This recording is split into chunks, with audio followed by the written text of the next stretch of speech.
I am so glad you convinced me that the family car should be the Defender 110. It is so beautiful inside. It's so comfortable, and it just feels indestructible. Yes, it really is. I've been waiting a long time for the new model to come out. The Defender 110, I'm telling you, it's my favorite car of all times. It's my third one. You know, I have stories of going off-road. The guy managed the group. He was like, what are you doing in this beautiful car? I'm like, I'm going off-road. He's like, are you sure? Because you can use one of ours. And then they look like Mad Max cars. I'm like, no, we're going to do this. And he was shocked. Wow. Well, it's great because the Defender has been reimagined for 21st century adventure, and its unparalleled off-road ability, as well as its robust interior, are invaluable whether you're headed towards uncharted territory or just a weekend of exploration. The Defender 110 tackles challenging surroundings with absolute confidence. The SUV conveys strength outside and in, featuring peerless technology like an intuitive driver display and an award-winning infotainment system. That's my favorite part, to keep you connected no matter where the journey takes you. Adventure is unique to everyone, and so is the Defender. Choose from the two-door Defender 90, the four-door Defender 110, or the larger Defender 130 with the ability to seat up to 8 passengers. You'll find uncompromising performance in all three. So pack up and go even further with the Defender 110. Learn more at LandRoverUSA.com/Defender. These days, we're all investors, trying to be smart with our money despite our worst impulses. But at iShares, we believe that deep down inside of every investor is a better investor. One that's just waiting to be let out. Explore iShares ETFs and insights and let your best investor out. Visit iShares.com for more information.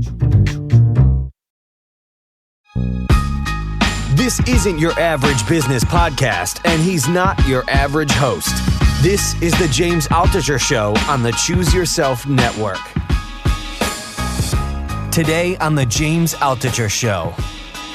You always hear these stories, and I've never personally experienced it, where you start doing something just for your own pleasure, of course, and then it's like you turn away and you turn back, and suddenly it's this huge thing. Like, that's got to be an exciting feeling.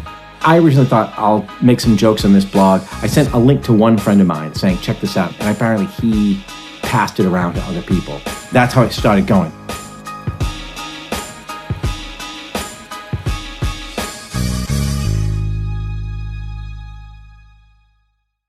So I've got Dan Lyons. Dan, thank you for coming on the show. You have a fascinating career. Thank you for having me. And I mean, I've been a fan of yours now that I realize it. I mean, I read, first off, you had a best-selling book last year, Disrupted, but I'm going to tell what that book's about. You were a screenwriter and co-producer, you'll have to describe that, on the TV show Silicon Valley, which is one of my favorite shows. By the way, I worked at HBO once, so it's really funny. Did? I went to your LinkedIn, and it says you both worked at HBO, even though you were... Yeah, I was an employee. You were, a writer. Really. Yeah, so, but I didn't know who to say I worked for. I wanted to list that as a job on LinkedIn. I was like, well, who did I actually work for? I don't know. There's some production company, I think, for a show, right? But I mean, I don't know what they call it. So I just put HBO. Might have been HBO. Might have been HBO as the production. I guess company. ultimately they're paying for us. Yeah. So Disrupted, mentions Silicon Valley, but it's also about your time at what was a so-called hot tech company that IPO'd called Hubspot. Many people use it. They have 28,000 customers now. When you were there, they had 10,000 customers. Is it 28,000? Yeah. And you taught. The book's fascinating because we're kind of moving backwards in your career, so people will see why it's fascinating in a second. But it's fascinating because you were double the age of the average employee there, and all the culture shock and kind of a really interesting, no holds barred, almost attack on the tech IPO ecosystem. But before that, you were at Newsweek, Forbes, all these old media companies. You were a journalist. And right when it seemed like things were going well in your media career, media, of course, has been turned upside down. You were laid off. You were scared. You didn't know what to do. You ended up at ReadWrite, then HubSpot, and then, of course, Silicon Valley. So now that I went backwards, I want to start at the beginning. You were at Newsweek, and you get the call You're what? You were 52. Yeah. You were 52 years old. Okay, Right. I'm 49. If I got the call that at 52 is like the worst time, I don't mean to panic you any further. 52 is like the worst time to lose your job. Yeah, So- because you can't get another one. Yeah, because also you've priced yourself out of the market, right? So you're getting paid like what a 52-year-old at Newsweek should be getting paid after 30 years of career, but they know they can hire 4 or 5 kids to do not what you do, but that's what they're being told to do. Yeah. And so you get the call. What happens? That was literally what my boss said. And she was your friend. She's my friend. I've known her for ages. I've known her since the 80s. She had been at Newsweek, then left Newsweek. I joined Newsweek. She came back after Tina Brown took over Newsweek. It was sort of a different Newsweek than the Newsweek I joined, because they had went through a couple of sales and whatever. Anyway, they always say to you, they want this. It was like not her decision. And you called BS on her. You said, "Who is they?" Yeah, and Because she was the executive editor. Yeah, and she's like, I think they just want to hire 5 kids take your salary and hire 5 kids right out of college. And to be honest, I mean, I'm a business journalist. I write about companies. I knew the financial reality of the world I was in, and it wasn't good. And I kind of thought, if I were running this place, that's probably what I'd do too. I maybe, the people who left when Newsweek went over to merged with the Daily Beast, most people, almost everybody from Newsweek took a package and left. And for some reason, they wanted me to stay. I would have been better off to take a package because those people got nice packages when they left. Could you have then, I know you tried to negotiate and they kind of just shut everything down. Yeah. But could you have, like, if I were you then, I probably would have threatened to sue. And not that I'm a litigious person. I've never sued or been sued in my life, but I would have had, look, here's a paper trail where you encouraged me to not take the package. I feel like you did that for your own economic reasons and not mine. You owe me the package you gave everyone else. Oh, that didn't occur to me. And I was thinking quite the opposite, that if I do that, and it would be an age bias case, right? I don't think anybody ever wins those. And then my real fear was like, you'll never work again because now you'll be marked as a complainer.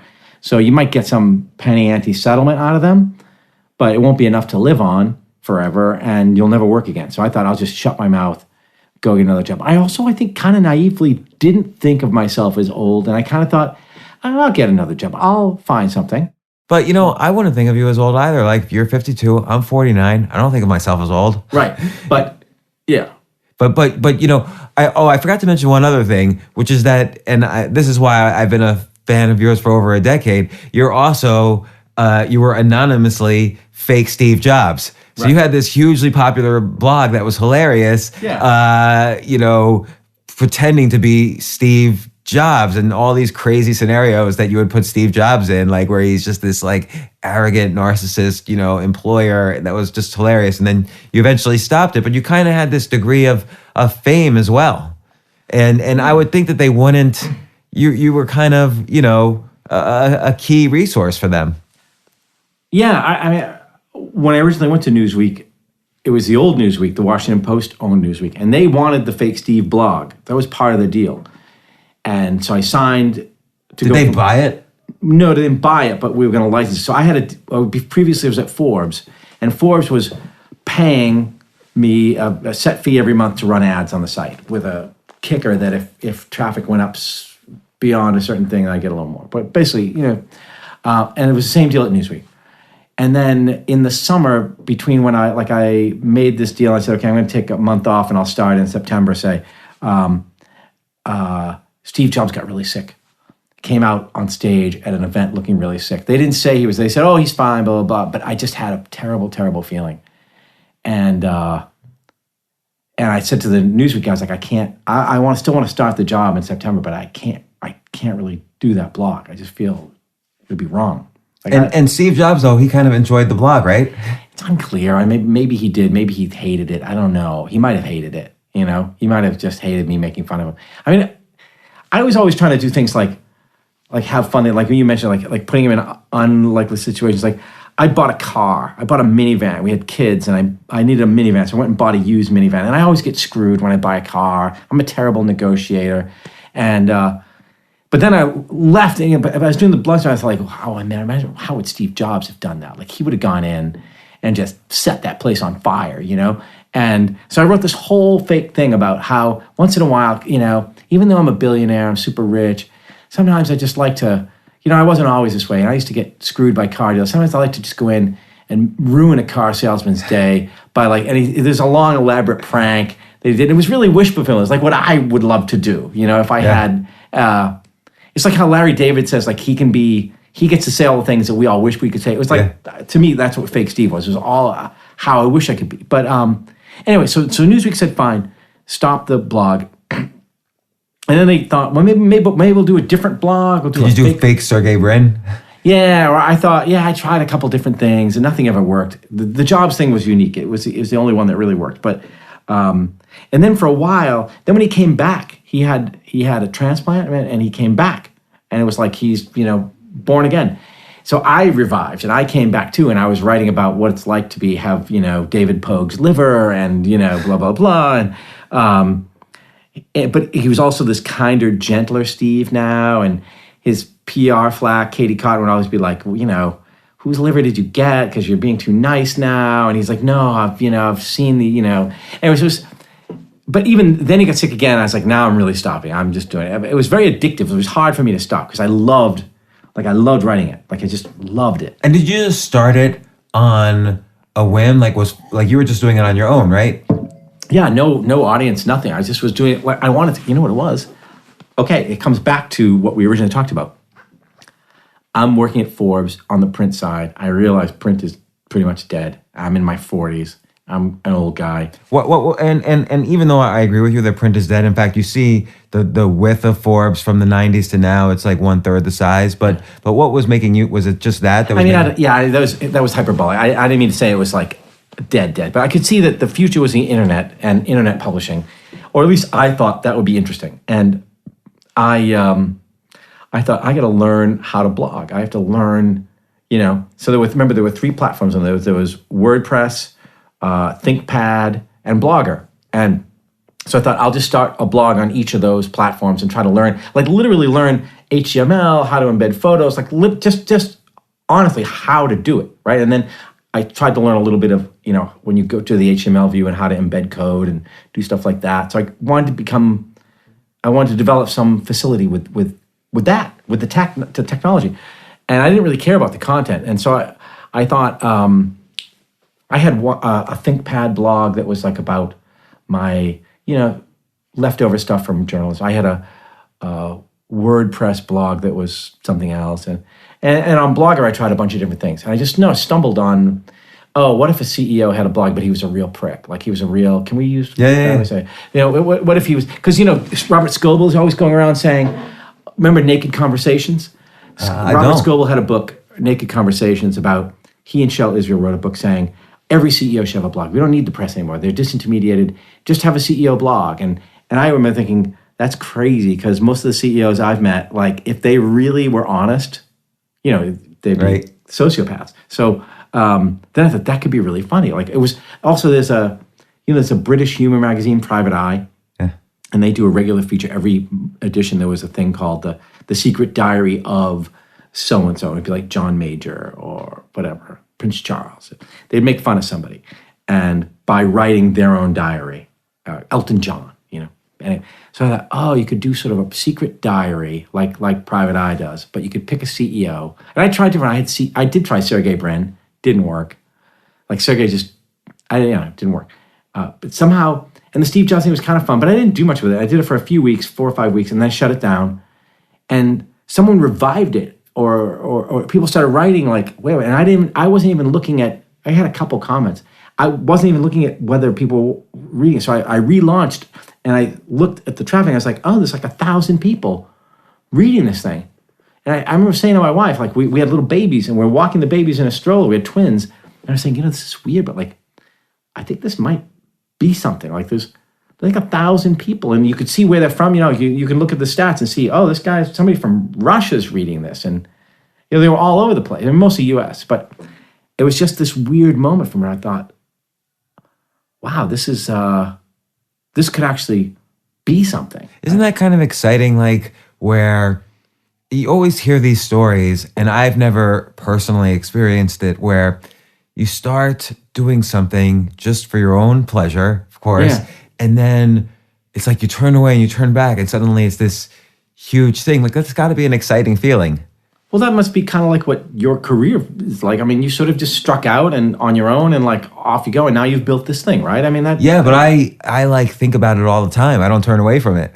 Oh, yeah. I mean, I sent a link. I originally thought I'll make some jokes on this blog. I sent a link to one friend of mine saying, check this out, I'm doing this funny thing. And apparently he just passed it around to other people. And that's how it started going. But like, yeah, it was very weird. And I think really it took off because Steve Jobs himself had was such a powerful figure, had such a cult following. I mean, this was right around the time of like, let's say the peak of his mythology. It was before the iPhone. It was like a year or even more before the iPhone. Like 06, 05, something around like that? 5 maybe, 06 I mean. But I think the original jokes were things like when the Mac was such a joke that he'd be like, oh, but he was so deluded, you know? He's like, man, the Mac is crushing it. We just got our new market share in from IDC. We're up to 1.7%.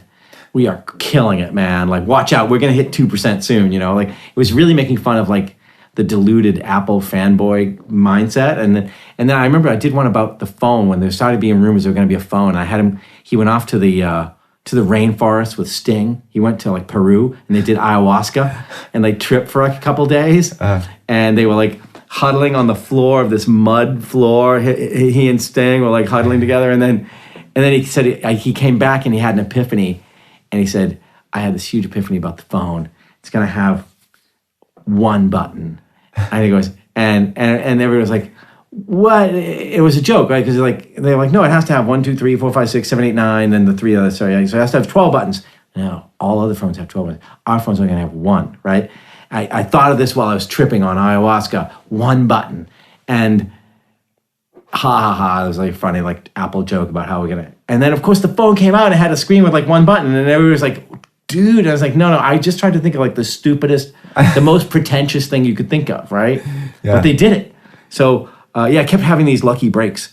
But it was just basically writing comedy all day long. You know? And was this your first, because obviously you then became a comedy writer for Silicon Valley, but was this your first attempt at like humor writing? No, because I wrote a few novels that nobody knows about, but I published 3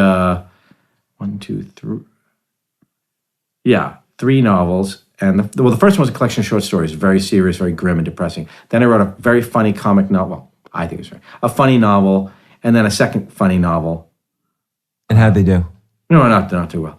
But so they didn't give you a career. No. Were you depressed about that? Yeah. In fact, no. It was only 2 books. I wrote a collection of short stories, then a novel. The Steve Jobs thing turned into a third book, which was a novel. But no. So in fact, when I started the Fake Steve thing, I was working at Forbes and I was trying to write another novel. And I wanted to write a serious novel. I was going to write a historical novel. It was going to be really serious. I was going to be a real writer, you know, like a Hemingway. I was going to write a serious novel. And I'd been working on it for like a year and it sucked. It was so bad, right? It just sucked. It was historical, about a period they don't know enough about, had no voice. It was terrible. And then I started doing the Fake Steve thing as a way to like avoid working on the book. And I remember at one point thinking like, I got to put this blog down because I got to get back to doing I got to work on my book.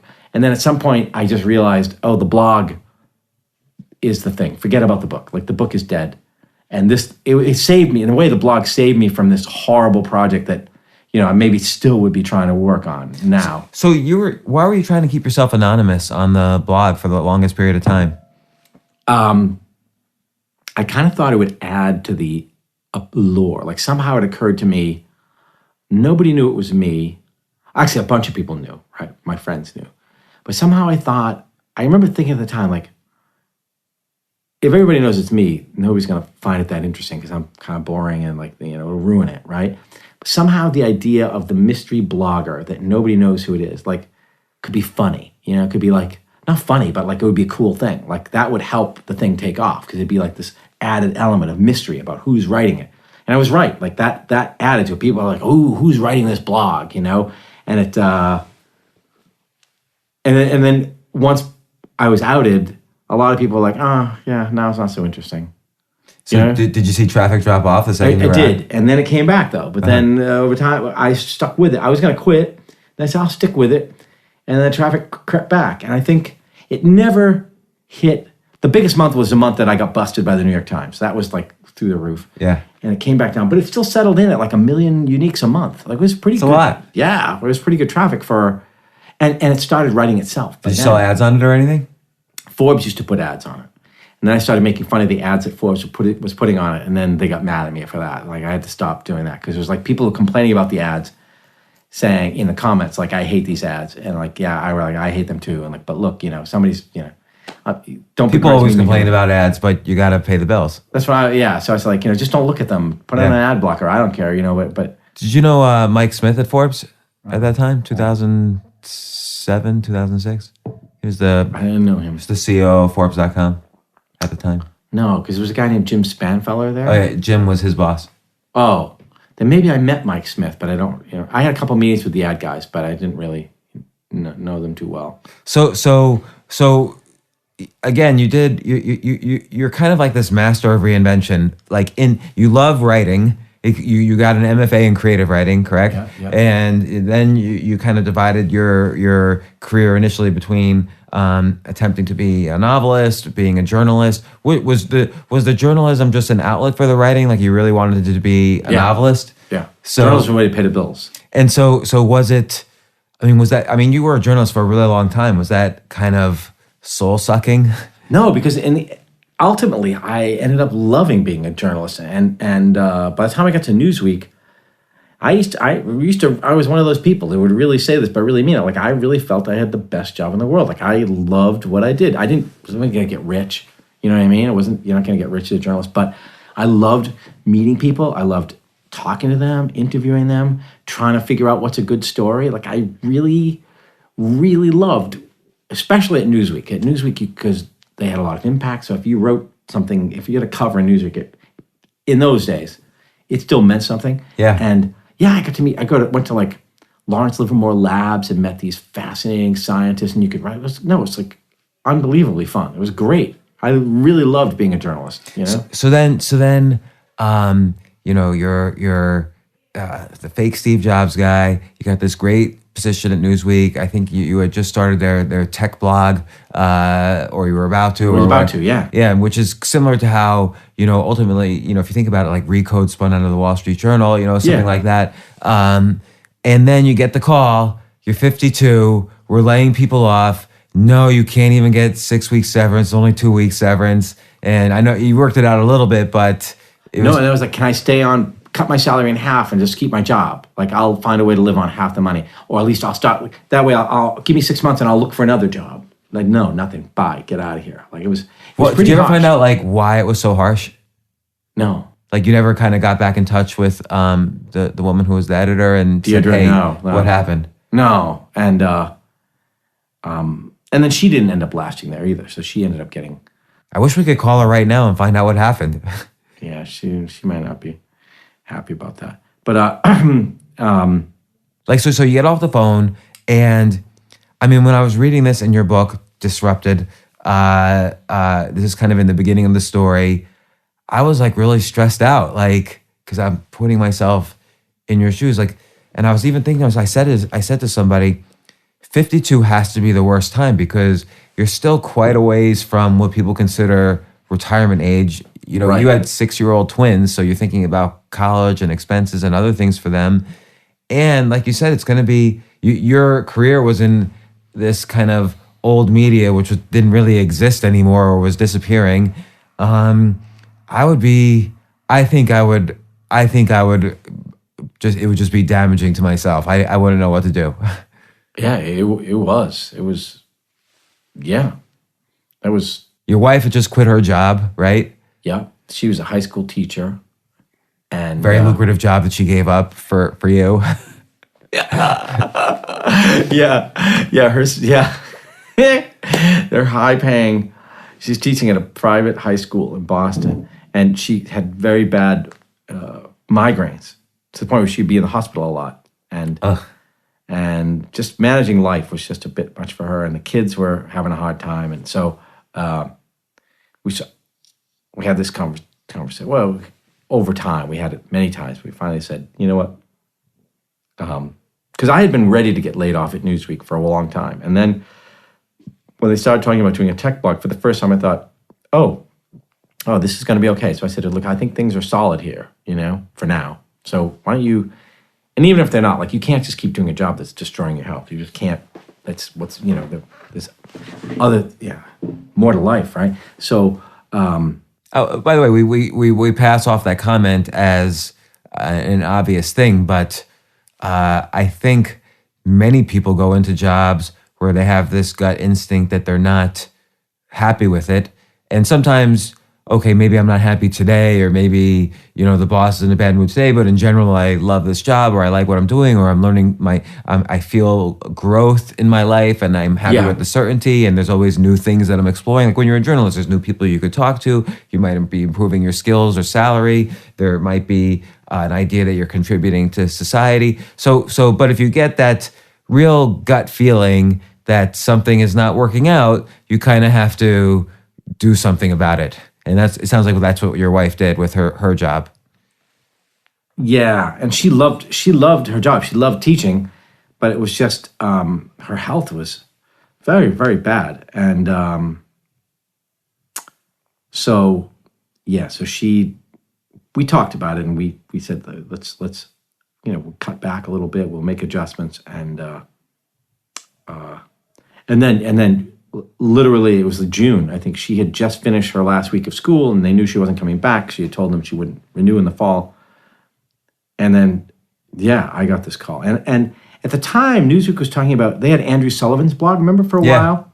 And they were going to do a tech blog like Andrew Sullivan's blog, like, so that they were going to build out these blogs. And I would be the tech Andrew Sullivan, which I thought, ooh, this is really good. I like this. This will be, sort of like Fake Steve, only in my voice, but I've been looking for a new thing to really latch onto. That'll be great. And I liked blogging. Right, so you were a known talent, meaning they couldn't just replace you with like 4 college kids. Like you already proved that you could build a successful blog from scratch, and you had, kind of the humor skill as well as the journalism skill. So I still don't understand why they laid you off, other than some kind of like weird economic thing, or maybe this woman had it in for you. I don't know. Well, I know a lot of people were getting at the same time, and a lot of people who had been there for a while, it wasn't. It was just a tough time. I mean, they were losing a lot of money.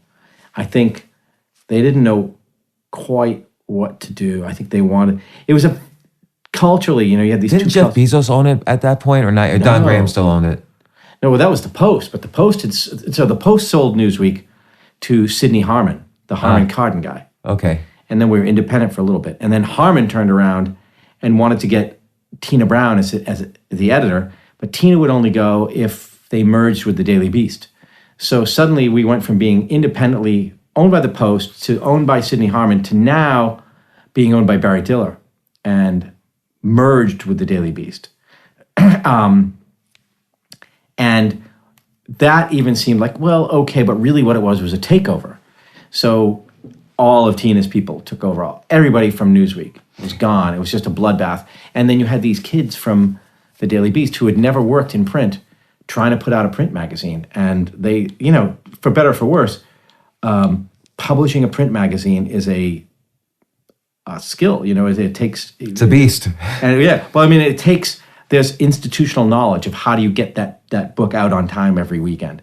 And so suddenly we're running late, and we had these overruns, and then Tina would hire in all these big name friends of hers from the New Yorker, and they were taking over departments, but they didn't know what was going on, and the Newsweek people were all leaving. And then you had these, I had for a while I had no editor, then I had these editors who didn't know anything about business, but they were being put in the business. I had literally one person call me and say, I'm editing your story this week. Can you come down here and talk to me, sit at my desk, rather than, yeah, sure, I'll come down, sit with.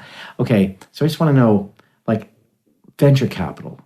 What exactly is venture capital? I know I have a friend or my brother or something works in venture capital, but do we need to explain what venture capital is? Like, no, this is a business story, but it's a good question. Venture capital is this, and like it was some story saying this is a company that's raised $50 million in venture funding. Do we need to explain? I don't really quite know what venture funding is. Like, you're the business editor, So it was chaos, right? So you kind of knew, like, oh, this is all going sideways. One of these days, I'm going to get out. I'm going to get killed. And I thought, well, I'll just hang in and wait to get laid off. And when I get laid off, then I'll find out. That was a dumb move. That was a mistake. I think there's a couple of things. I mean, look, I want to get your main story of HubSpot, and then I'd love to talk about Silicon Valley, and of course your book Disrupted covers both of those.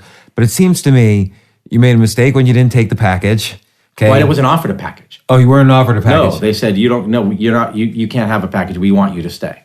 It was it was on their dime. You couldn't just sign up for a package. Okay, you couldn't have begged for it. I mean, I could have begged for it. I should have just done that. Because there's a saying I always live by, which is take the cash when it's offered. Yeah, but doesn't matter how much upside opportunity you have. If there's cash right now, take it. Really? Yeah.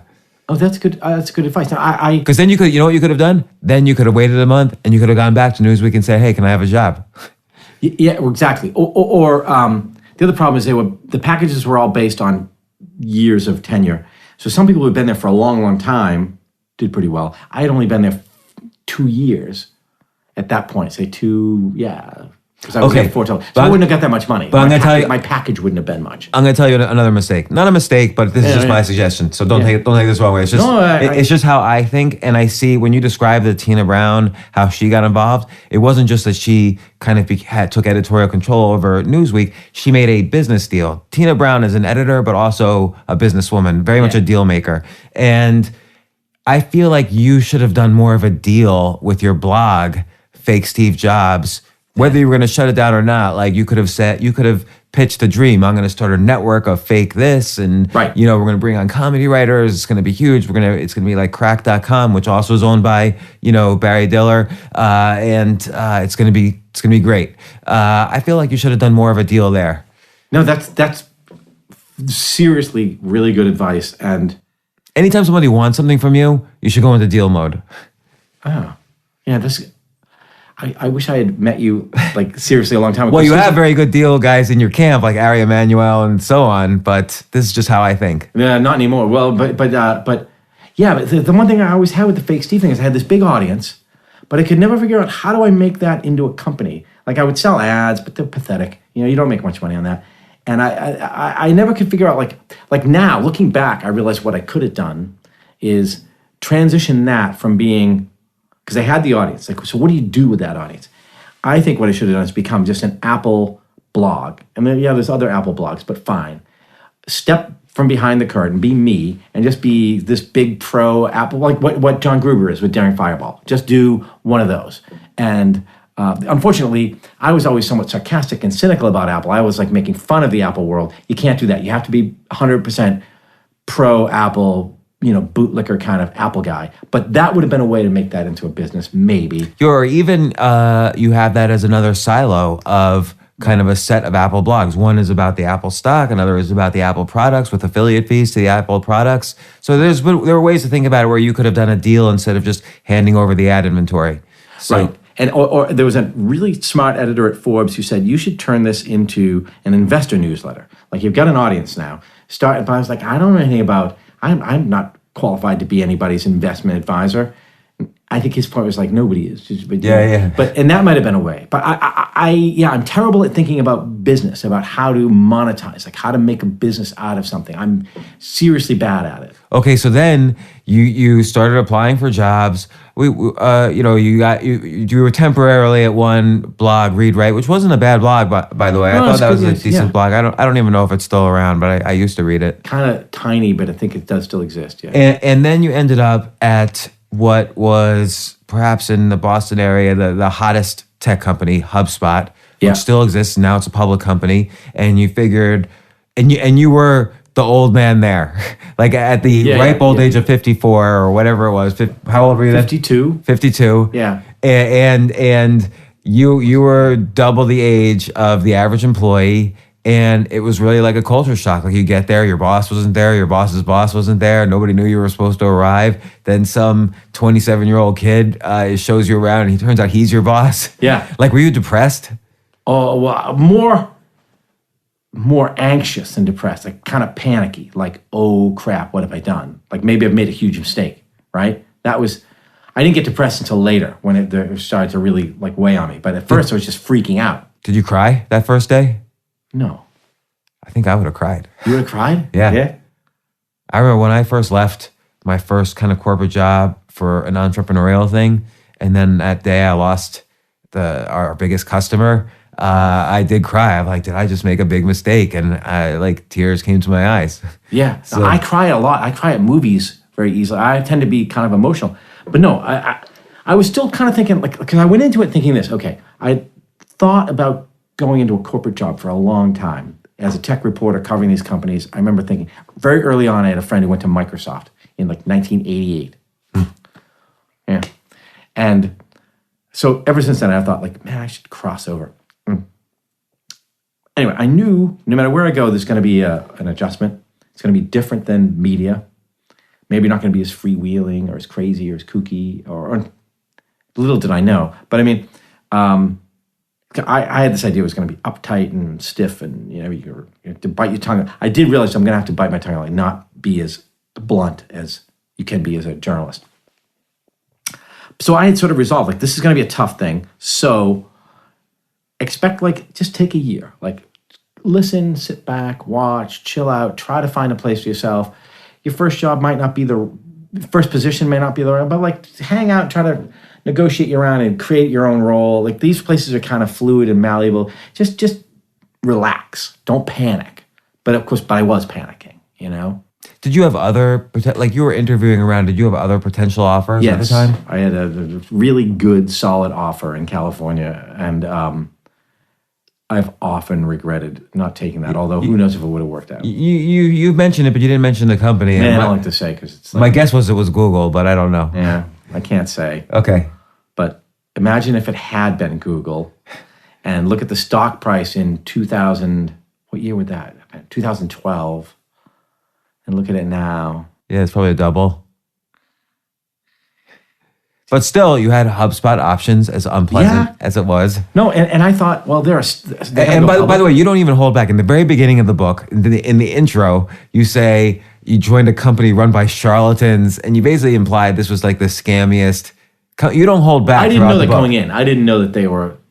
Later, I came to think of course, later. But you don't hold back in the book. Yeah, no, I don't. But going in, here's the thing. So, say instead of going to one of my friends from Forbes now works at GE and he runs a GE reports. Very nice, cool thing. And he's a journalist. He's a great journalist. Another guy does the same thing at IBM. Like, yeah, you can go into a big company and you do your little job. But I thought, a startup. Like I interviewed with the two founders, right? And they really liked me, and I liked them. Like these guys are really smart. I like these guys, and I'm going to be working with these guys. Like here in this place, I'm going to be a big shot. I'll be able to like hang out with the founders and talk with them. I don't know what my role will be, but I'll find a way to add value here. I'll do something that'll help these guys. Whereas at a big company, I thought you'll just get swallowed up, and it'll just be drudgery and right. Editing blogs or. When you were interviewing with them, was there any sense that you should outline the specific role or?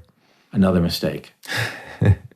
Well, it felt fairly specific at the time going in, but I didn't scope it well enough, and I didn't scope who exactly am I going to work for. Now, mind you, all this, I would love to get your advice on this, and I have my own thoughts about because I've given other people advice based on this. I have also heard, though, of several other people who took this same job at HubSpot. Like, I wasn't the first person this happened to, where they said, yeah, we want to do this high-end content. We want a real journalist, blah, blah, blah. And then they got in there and it was like, oh, no, but we sit over there in the corner and you're working for. So,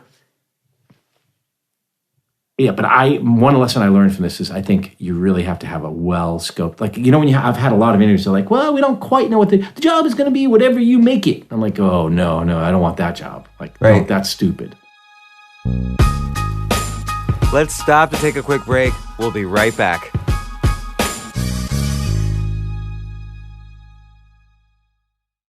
I always hear almost the least important thing to negotiate is salary. Yeah. Everything else, you need to have a bigger list than them. So then you can give them the nickels and take the dimes when you're negotiating. And part of that is title, responsibilities, org chart, where you fit, even vacation time, all these things that need to be discussed. And also going in there with a solid plan of what they need and having them sign off on that, because then it's a hole that you're going to fill. Right. Yeah. Well, I agree, and I should have done a better job of that. And they were kind of funky in that they have no org chart, and they refuse to make an org chart, and they won't ever say. People were clamoring for an org chart. They're like, no, we're an experimental company. We don't have an org chart, so you can't know where you work, but or who you work for. But the other issue I had was that the two founders had hired me, and even after I had been there for, I don't know, 5 or 6 months. When was it? I started in April, and about in August. So yeah, 4 months, right? I realized things aren't working out, and so I set a meeting with the two founders again. I said, look, basically, you hired me not to do this, and then you handed me up to the CMO. He handed me to this other guy who handed me to this other guy. And now I'm in this box with a bunch of, people writing, lead gen content. Like you shouldn't be paying me what you're paying me to do lead gen. You can get, there's no point in that. Right. I'm not helping you doing this. And I'm not even very good at lead gen. So, but here's what I think you need. I think you need this high-end publication separate from the blog, and it should be this, and it should look like this. And I've already talked to the guy who runs the art department. He really wants to do this too. We'll do big, high-impact art. We'll do video, and we can call it this. And, I had a big proposal. Now, unfortunately, I had already pitched that proposal to a guy who was like above me, and he'd already said no. So then I went, okay, I'm going to just go to the boss. And the two bosses said, we love, this is exactly what we need. And in fact, one founder got up and said, I have these other ideas, these components I want to add to it, and blah, blah, blah. It's like on the whiteboard. I'm like, unbelievable. I went home and told my wife, like, it totally worked. Like I went in, I pitched, and they loved it. But it turns out the CMO, I think, was pissed that I went over his head and set it through channels, and he didn't want anything to do with any of this. So the problem I had was that the CEO, the two co-founders who hired me did want me to do X, Y, and Z. It was just all these layers of people beneath them who didn't, and the two co-founders had kind of checked out. So it was like, didn't really matter what they said. That's another thing I didn't know going in. I guess I should have done more due diligence of like, what are the politics of this place? Who are these people? I think it's hard to know though, because like you kind of implied, in your book, this was happening all across Silicon Valley as well. Like just all these companies were starting up, trying to blast through sales while losing money every year, and then going public to take advantage of the fact that there was an open IPO window at the time. So everyone was getting rich. Like people were making, like take a company like Instagram. Instagram existed for 500 days and then was sold for, multiple billions of dollars. Like 500 days before it was sold?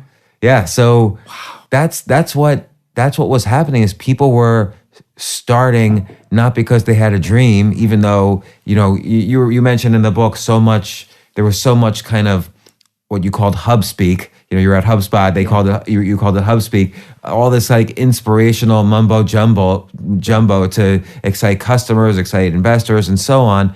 I think that was happening across the board. Everyone thought they were changing the world when they were just, building an app to keep track of the times I went to the bathroom or something. Yeah.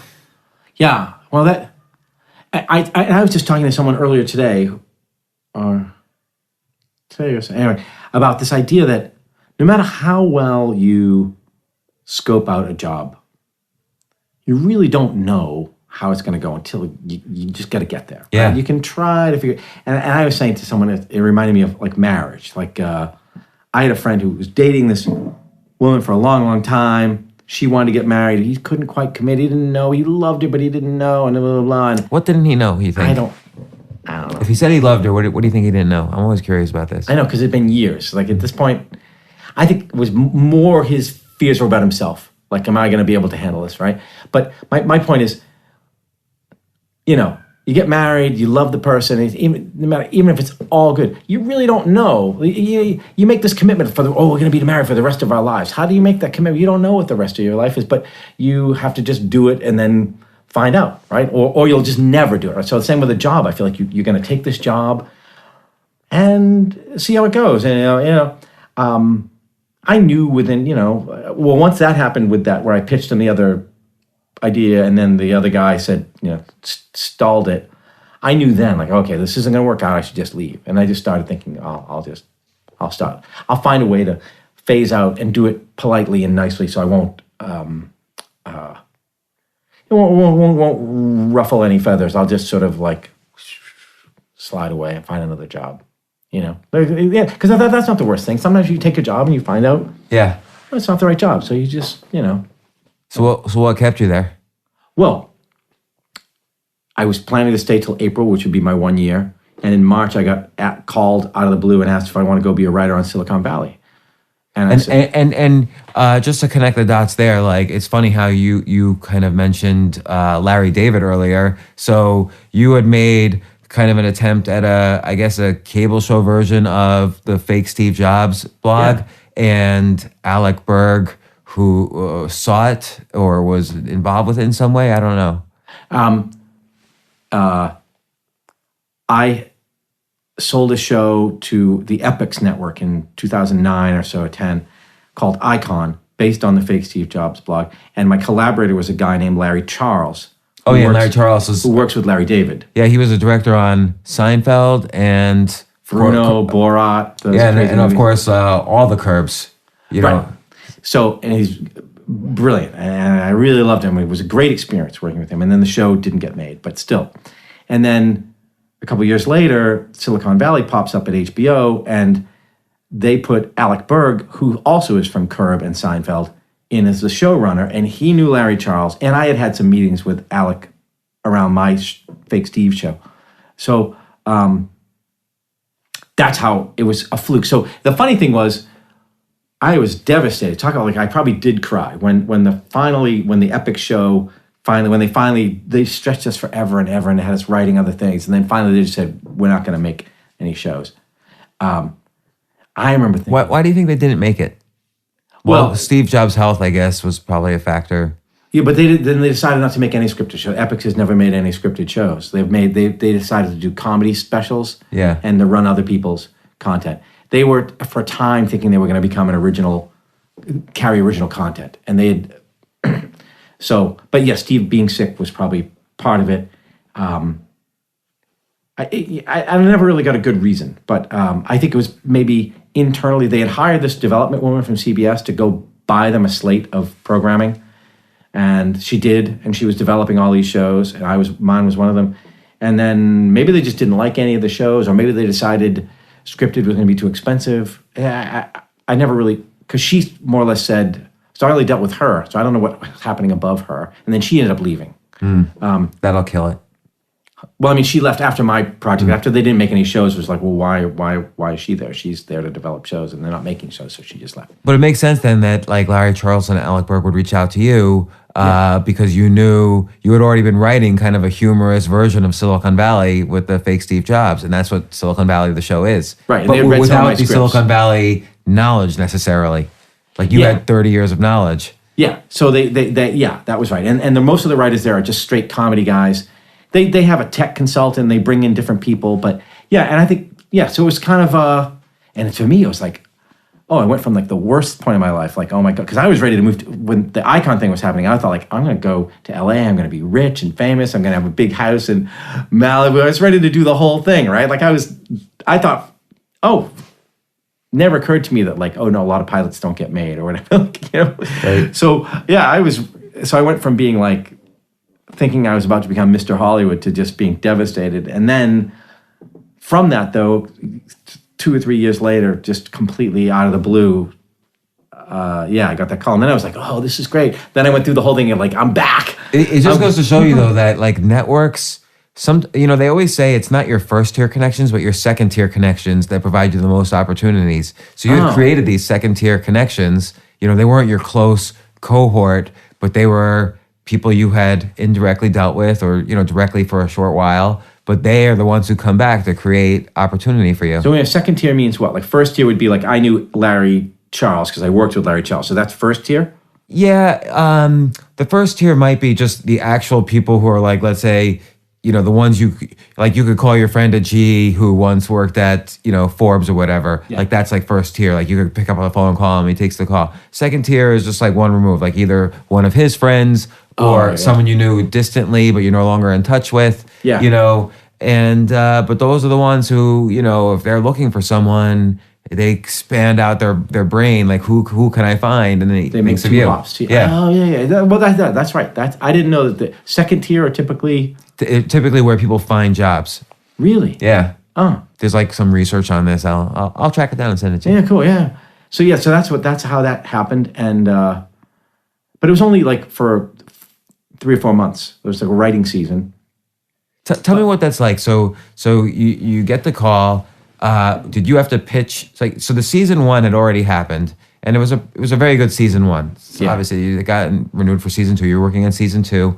Where did the co-producer title come from?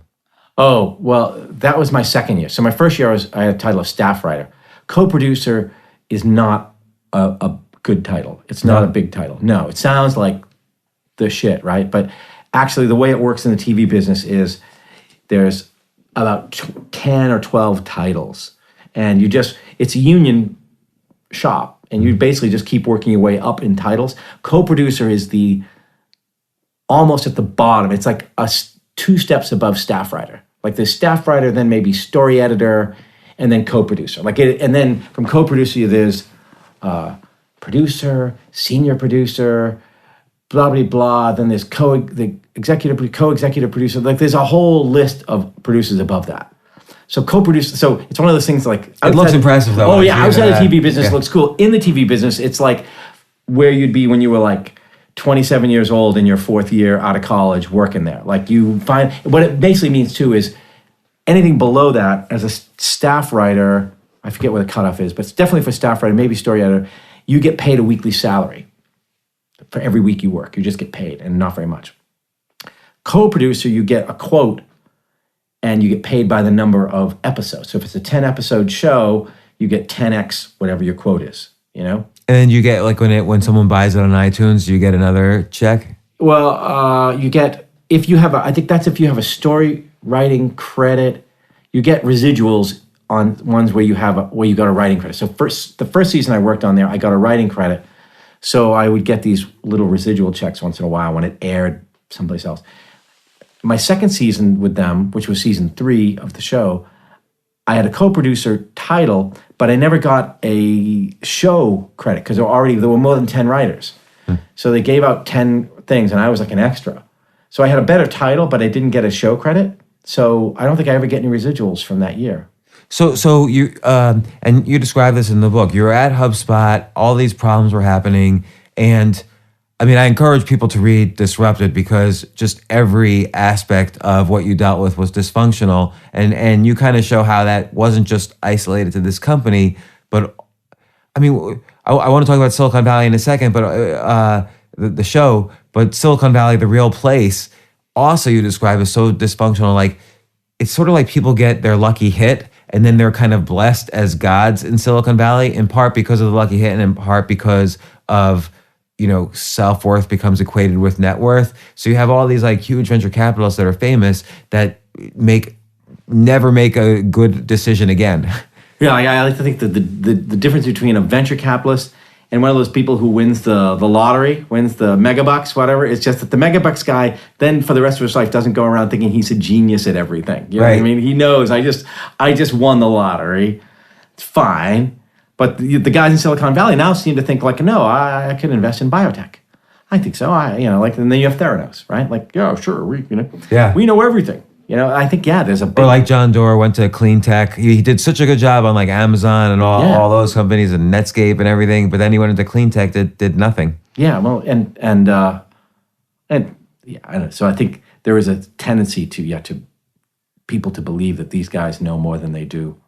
Look. Some of those venture capital, a lot of them are very, very bright people. I don't think they can predict the future. I think that's, maybe that's the nature of the beast too. You make a lot of dumb bets, right? That's how that business works. And yet, though, you look at like the best companies. Like, forget about HubSpot for a second. Like, there are legit good companies run by very smart people. Google being a great example. Yeah, I mean, those guys are geniuses, and Google is like a great a magnificent Or company. Facebook. Amazon, Yeah. Apple, and I'm going to throw Disney in there just because Right. run by extremely smart people. Yeah. So what wasn't as, it seems like there's two types of companies that make it to the $1 billion level. There's the ones that are really smart and providing some sort of value to the world. And then the ones like HubSpot, or I'll just use HubSpot as an example because that's in your book, where they emulate as much as possible. They kind of check the box on as many things as possible to make them seem like one of the good companies, and then they go public. Yeah. And because they're able to tell that story, we checked all these They're boxes. still growing, and their stock has gone way up since I left. I mean, Yeah, it's a $2.5 billion market cap right now. Is it $2.5 billion now? Yeah. You see, I sold my stock. I didn't have that much, but like the day it unlocked, I was like, I'm getting out of this. I have no investment savvy at all. Like No, but maybe you did it correctly because you knew you were afraid, given what you had seen it would inside have the doubled company. since then. I should have just sat on it. I should have just kept it. Right? It's hard to know that. I know. You can't predict. But again, though, here's where it gets back to. Like, you're at HubSpot, everything was dysfunctional, but you're still, and you say like a fluke, but it was still out of like your ability to constantly reinvent. Like when you were a journalist, you said, okay, I'm in print, I'm going to learn this new economy stuff, I'm going to learn how to blog, and then you combine that with your humor writing and your journalistic knowledge. You made fake Steve Jobs. So that kind of was this long route that wasn't a fluke that took you to Silicon Valley, the show. Yeah. And so you had this ability to reinvent yourself that was, you planted all the seeds years in advance, and so opportunities happened. And so HubSpot gave you an opportunity to take 14 weeks off. That's actually a pretty good thing that they did. And you could work on the show. Yeah. So you get to the show. And it was their idea. Because I said, I'm going to leave because I thought, this is it. This is how I'll save face. This lets me leave the job that isn't very good and just be like, oh, I'm going off to work in Hollywood. And then, after that, I don't know. But and my boss there came up with the idea of like, look, I got a better idea. Why don't we give you a leave of absence? You can continue to vest, keep your health insurance, and come back after the season. And I was like, it's super generous, right? And I think that there's my gut is there's like a selfish aspect to that, in that then as they're getting closer to IPO, you're in their back pocket. Oh, we also have this guy who worked on the show Silicon Valley. It's just kind of like a sentence in the news article, but it could potentially provide some weird legitimacy, additional legitimacy to all their other efforts. Or a little buzz. They were buzz. They like buzz, and they wanted to be able to say like, well, that show Silicon Valley is kind of based on us. Did you know that we're the model for that show? Like, well, no, you're not. But then because these conversations were all happening before the first season even aired, I think, or maybe the one episode had aired, right? Because no, it was April, right? So yeah. Right, because you were contacted before they were even renewed for the second season. Yeah, before they were even airing the show. They had aired one episode, I think, and then they sent me rough cuts of the rest of the season that hadn't even been finished editing yet. So and I said, yes, I'll definitely go if they get renewed. And then they did get renewed. So there was a period where I was sitting there going, I don't know if they're going to get renewed, so I'm not going to say anything yet. And then they did get renewed, and they said, okay, we definitely want you to come. So then I went and talked to them. The other aspect of it, I think, there was buzz. They early on had a conversation with PR, brought me in with my boss and said, like, all right, so can we get a cameo for Brian Halligan, the CEO, on the show? Can we get them to place HubSpot logos or products? They didn't make product, like swag in the set. Can we get this? I was like, no, you can't have any of that. Like, can we get a mention of HubSpot in a script? Like they wanted stuff that I couldn't promise anyway, even if I wanted to, right? But that was, I think, their interest. And then they found out no. And then I think they realized like, oh, this isn't doing us any good from a PR thing. So when I came back, they didn't really want me to come back. I think my boss wrote to me right toward the end of the time I was in LA and sort of said, yeah, why do you really want to come back? Maybe you don't want to come back. Just as a friend, I'm saying maybe don't want to come back. Right, and you had said that was his technique he'd used to basically push out another employee. Yeah, and I think that was his way of telling me, like, don't come back. And maybe, again, right then I should have just said, oh, yeah, I'm not coming back. Thanks, it was great, and I really appreciate it, and but I'm going to go do something else. Could you have? Do you think when he sent that mail, knowing his ulterior motive based on your prior experience with him, could you have then negotiated? Hey, I'm fine. Give me a couple weeks severance, speed up my vesting for the first year, and then I'm done. Yeah, maybe that's what I should have done. I did call him as soon as I got the email. I said, "Dude, what's going on? Like, are you telling me, like, is this like your nice way of saying don't come back? Like, and if it is, cool, just let me know." He's like, no, I just don't know why you. And I was like, why are we doing this dance? Like, blah, blah, blah. But yeah, right then I might have said, I don't think they would accelerate your vesting, but I had vested 1.5 years at that point. I didn't really care, but because I knew I knew I was going to come back and then be miserable. Well, just look for another job anyway, you know what I mean? Or hope that I would get hired back to Silicon Valley for the next season. And then when I came back to Boston, I got a call from my agent in LA, and they said, "Oh yeah, you did great. They love you. They definitely want to hire you for next season. So you're all set. You're on the show." So I was like, "Oh, okay. I'll just quit now." You know what I mean? Well, I'll hang in. I'll find some other job to do for the next 6 months, and then in April or May or whatever, I'll go back out to LA. And this time, I'll probably just move there and stay there. So I want to ask you about Silicon Valley a little bit. So you're in the writers' room. Like there were 10 writers and 10 episodes. So like you said, the showrunner kind of gave a writing credit to each writer. Yeah. But you're all involved, I'm assuming, in pitching ideas for each show. How does it work in a writer's room? Because, like, let's say take a novel. One person writes it. It's not like a writer's room writes a novel. Why on sitcoms there's like 10 people writing a 30-page script? Or more, right? Some rooms get even bigger. But and I think partly because this model has grown up over decades, right? Especially comes out of the network world where you had 22, 24 episodes to do, and they were every week, and you were really writing by the seat of your pants. And so you'd break off and like, you might do episode 1, you do 2, you do 3. And I mean, there's a showrunner, but like basically it was much more live, right? Much more. So you needed an army of people. And over time, budgets went up, the money got bigger, so they just could hire bigger and bigger rooms. And they sort of carried that over to the cable world where not all cable shows have this model. Like Curb Your Enthusiasm doesn't have a big room. They have like 3 guys who work with Larry David. In fact, but Curb Your Enthusiasm is a very unique model, right, in that he writes an outline of 3 or 4 pages, and then all of the actors are essentially improv comedians, and they improv the scenes until they get him upset. From what I read, they keep on like playing the scene over and over until they figure out how to get him arguing, and then that's the scene. Yeah. And Silicon Valley doesn't seem to be run so differently in the sense that you look at the main cast, like Ehrlich Bachman's the comedian, T.J. Miller, very successful comedian. They're all successful comedians. Even like, Martin Starr, who plays Guilfoyle, is not a stand-up comedian, but he was in Judd Apatow's Freaks and Geeks, is where he got his start. All these guys grew up in comedy and improv. Yeah. So Thomas and TJ are both improv background.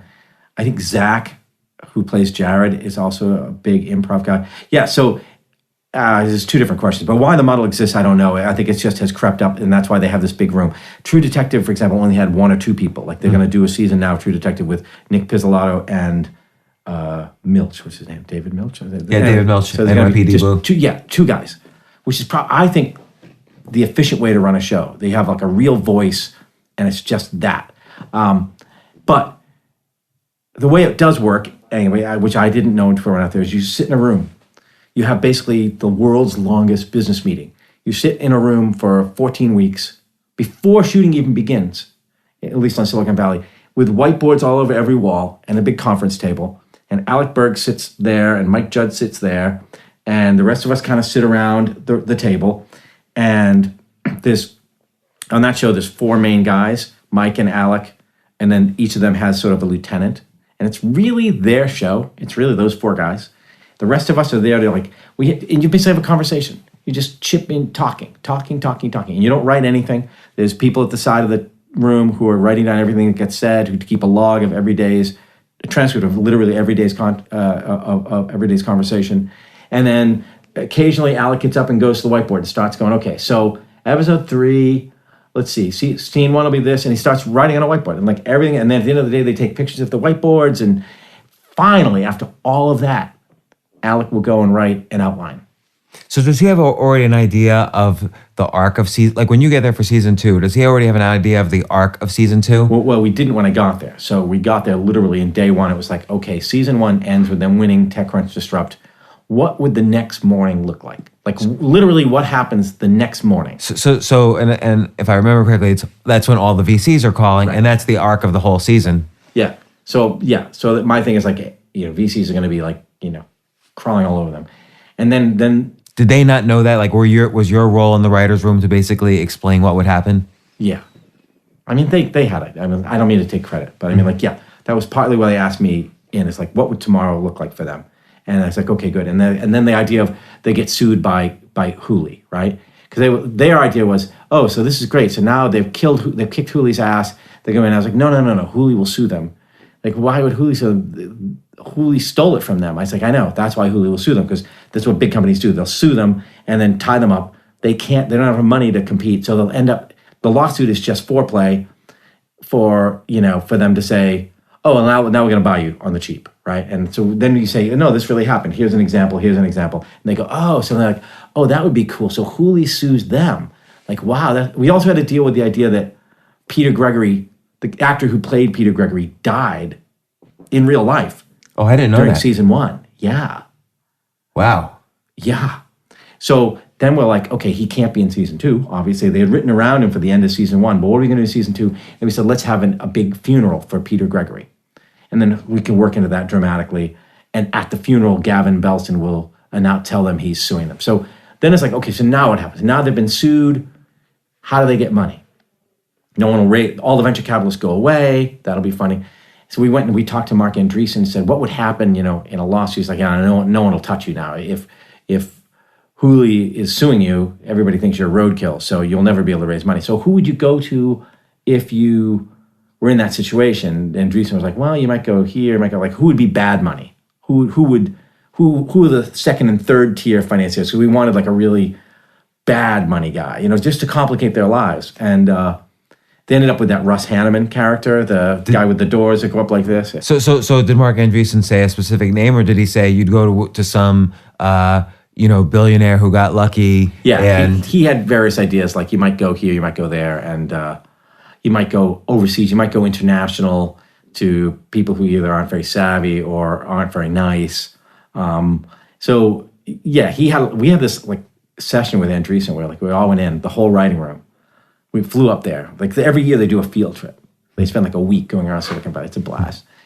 And Andreessen was just like holding court, and he had so many ideas, and I think he really wanted to be a cameo in the show. He had like, seriously, he's pitching ideas to Alec Berg. He's like, okay, you want another one? Here's another one. Like he just had like loads of ideas. And one night they had dinner, but only the 4 main guys. Not all the rest of us scrubs. Like we literally get like a per diem, and you go out and buy yourself a hamburger, right, or a burrito. But the big guys had a dinner with, it was Reid Hoffman, Mark Pincus, and maybe it was Stoppelman from Yelp. Anyway, I know the first 2, and a third, or maybe it was Drew Houston from Dropbox. I can't remember. And the next day, we all meet in the hotel lobby. We're going to go out for the day to visit our companies together. And one guy said to me, he goes, yeah, we met with these guys last night. He's like, you ever heard of these guys? And it's something Hoffman. I said, Reid Hoffman? He's like, yeah, LinkedIn guy. I was like, yeah. He's like, and some other guy, Mark. I said, Mark Pincus. He's like, yeah. He's like, yeah. He goes, are those guys, people know them? I'm like, yeah, dude. Like people, yeah. He's like, are they rich? I'm like, yeah. And he's like, well, how much are they, like, how much are those guys worth? So I said, we added up the net worth of the 3 guys anyway. And it was like, well, Reid Hoffman's got like, whatever, $4 billion. The other guy has 2, whatever. And he was like they didn't even know. They had dinner last night with these like multi-billionaires, and they were just like, oh, really? They were, and then, people, as the show caught on, people in Silicon Valley, in the real Silicon Valley, wanted to meet the writer guys. Like, so it's been this weird symbiotic relationship where they kind of feed on each other, and Yeah, it was interesting. Did the actors go up as well?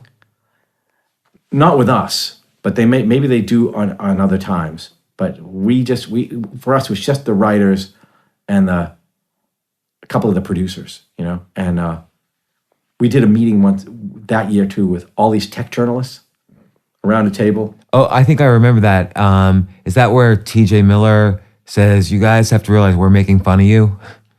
No, because TJ wasn't there. It was just writers again. But it was like Quentin Hardy and Om Malik and Brian Lamb. It was all these friends of mine. Like, it's really fun, right?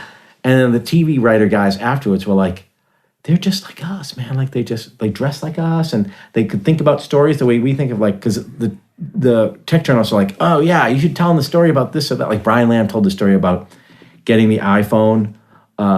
That when Apple lost the iPhone in a bar, and Brian got it and Gizmodo got it, and then he tried to like ransom it back to Jobs. That's how that story got in season 2, because Brian Lamb told that whole story, and they were like, oh, we got to have Richard do that with Gavin Belson, like get the phone, right? So that was, but yeah, the TV writer guys were all kind of interested in the journalists, and the journalists were interested in the TV writer. They're very similar kind of people, except one group is paid a lot better than the. Who's paid more? Oh, the TV guys. So some of them get paid pretty well. So you get back to the writer's room. Now you have all these ideas from Mark Andreessen, plus Alec has some ideas. Yeah. Again, what are they?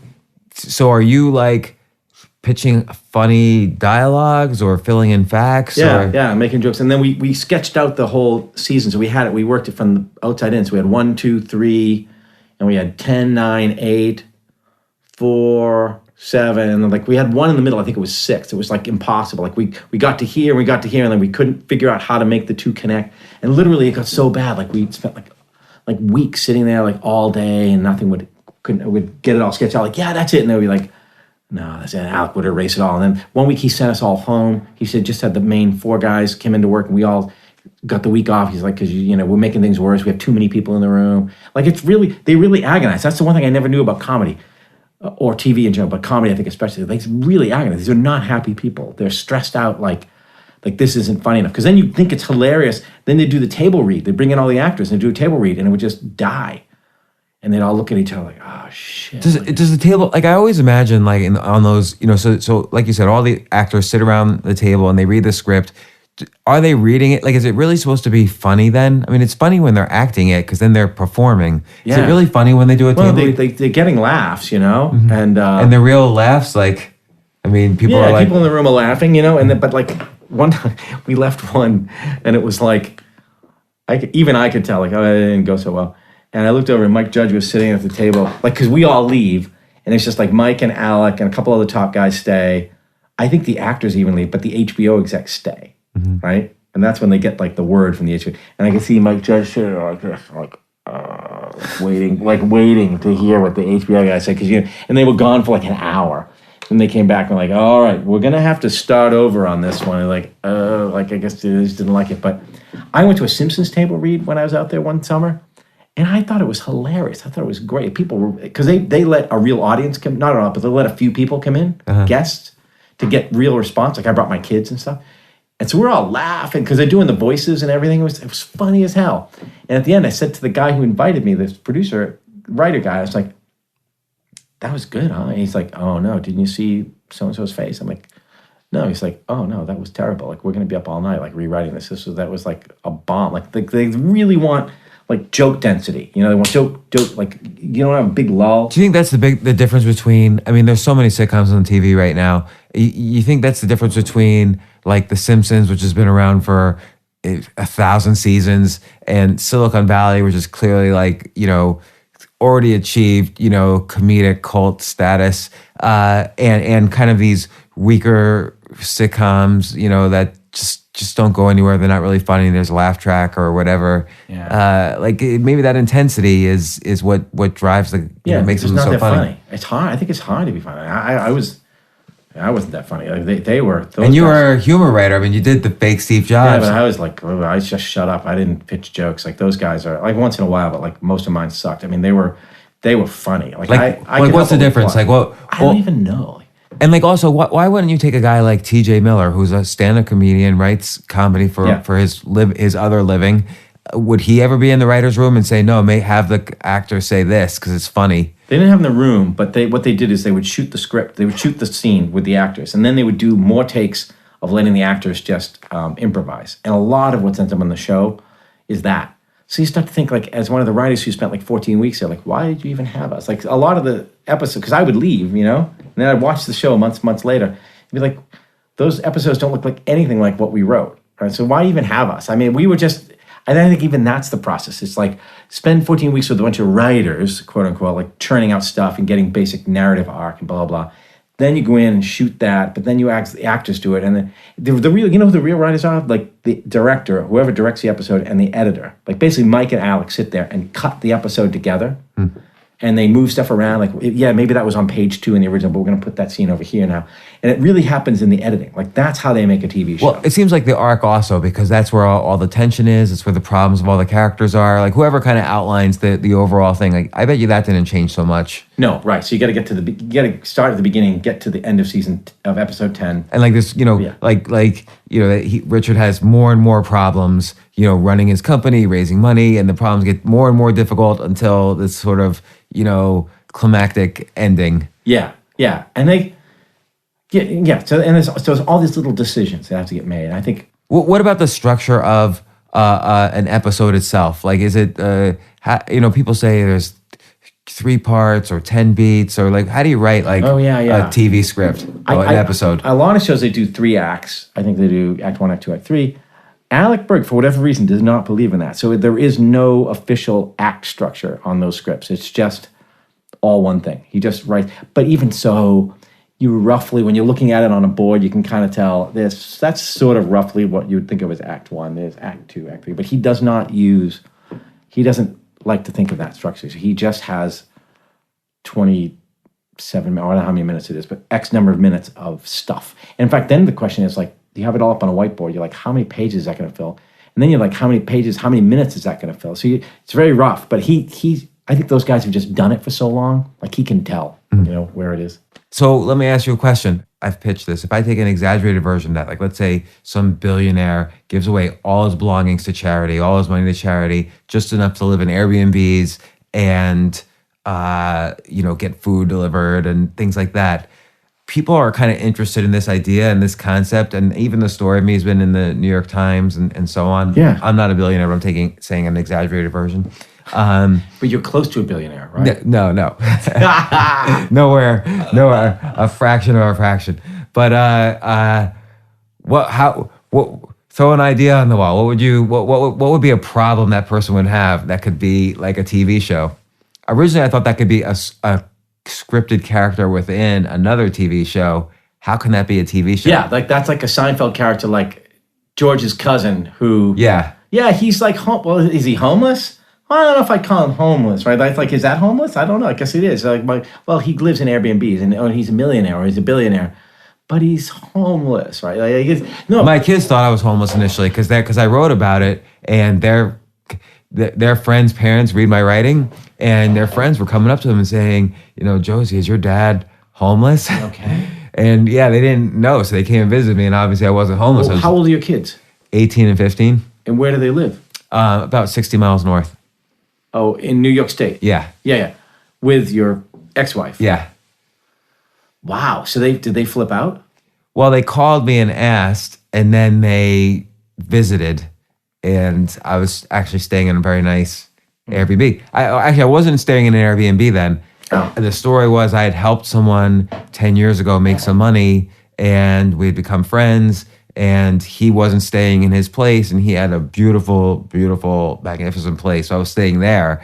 It's like a 2-story bookcase, penthouse. Yeah. And so my kids were like, Daddy, you're not homeless. Like, and so that's even the idea of it being minimalist is sort of ludicrous when there actually are homeless people out there.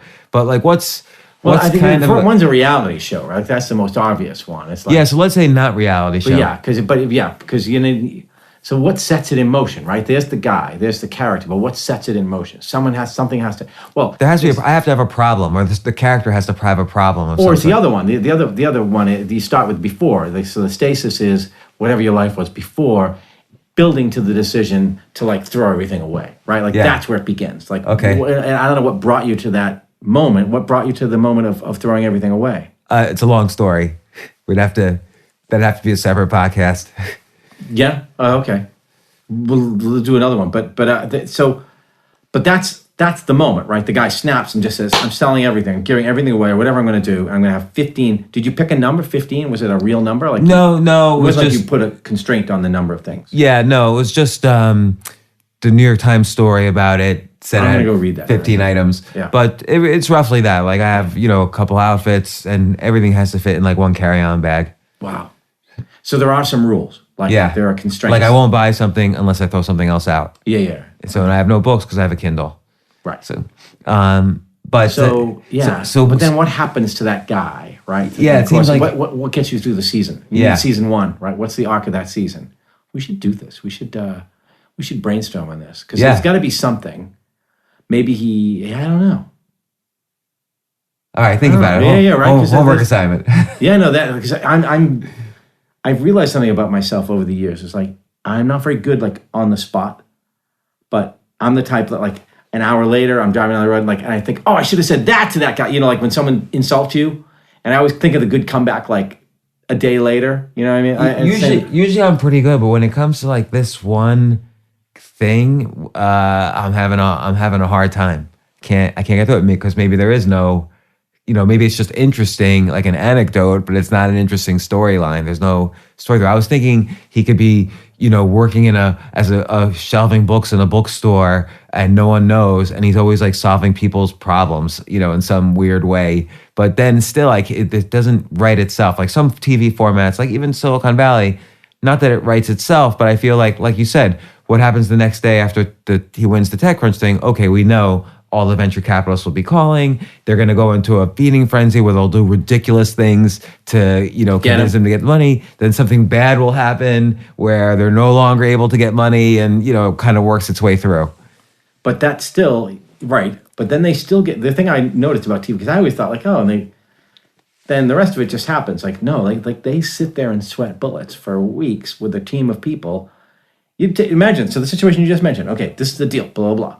Now take 10 people who have done a lot of writing, who are pretty smart, funny people, sit them in a room and just let them brainstorm for a week, like 8 hours, 10 hours a day with whiteboards and like see what you get up. But that's the process. And with the same kind of naked fear, except even worse is like in your case, if you can't think of anything, well, it's no big deal. In their case, right, they're paid. They have to air. Something has to go on the air, right? Yeah. Like so I asked Alec about that because I was like, with us, we're so far in advance. And it's only 10 episodes and we're working in the summer and then you shoot.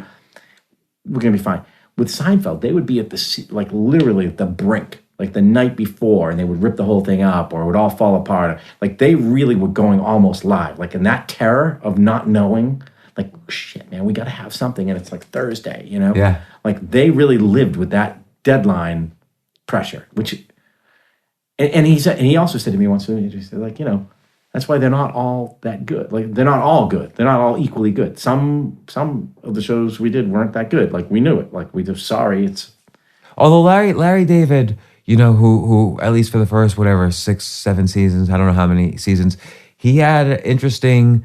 I mean, he was the one rewriting at the end on that Thursday night or whatever. Him with Jerry, I guess, but Larry David was like doing a lot of the writing, and he had, I guess, the philosophy that he was going to do a storyline for each of the 4 characters, like a main storyline, and then have them intertwine. And this was kind of new, and that kind of drove. That was like this unique force that kind of drove each episode. Yeah. And partly that was like a leadership skill. He didn't want to disappoint any of the actors and keep them. He wanted to keep them all motivated. But then the other thing he did, and maybe I'm explaining this out of turn. You probably know all this. No, I don't. I actually don't. He would fire the writing staff or most of the writing staff each year because he'd get new writers to tell their New York stories, to have new storylines for the characters. So that's where Alec gets it. Alec does the same thing. Like that room turns over. There's not, which is... And Alec was one of the few people who stayed. Right. He survived because Larry liked him. Yeah. I didn't know that was why, but yeah, I knew he had done several years, but I didn't know that Seinfeld room turned over constantly. So does the Silicon Valley room. Like I had heard a lot of shows, you get hired in, and then you just stay for the 7-year run of the show, unless you really, do something horrible. Like basically, and they might add more people, but you could stay. But in that room, it just turns over and turns over. Even, and I think for the same reason. Alec They need brings more people Silicon in. Valley stories. Yeah, like he got all of mine. Like he doesn't need me anymore. You know what I mean? Like, what does he need me for? Right? Well, I mean, there's always new ones and new interpretations of the stories that are happening. Like what's going on in Silicon Valley right now? What's hot? What's not? Yeah. So they always need someone who can interpret the news. But they'll get every year a new batch of people. They had Dick Costello one season when I was Oh, there. yeah? Yeah, he worked 2 days a week. Came down and spent 2 days a week in the room. He was in an episode in season 3, I think. That's right. Yeah. He got a cameo on that little dinner scene or something. Right? Yeah. He wrote the foreword of one of my books. Did he? Yeah, a book I wrote in 2013 called Choose Yourself. He wrote the foreword. He's a good guy, right? Yeah, he's a good guy. Yeah, I like him. Yeah. I got to know him a little bit.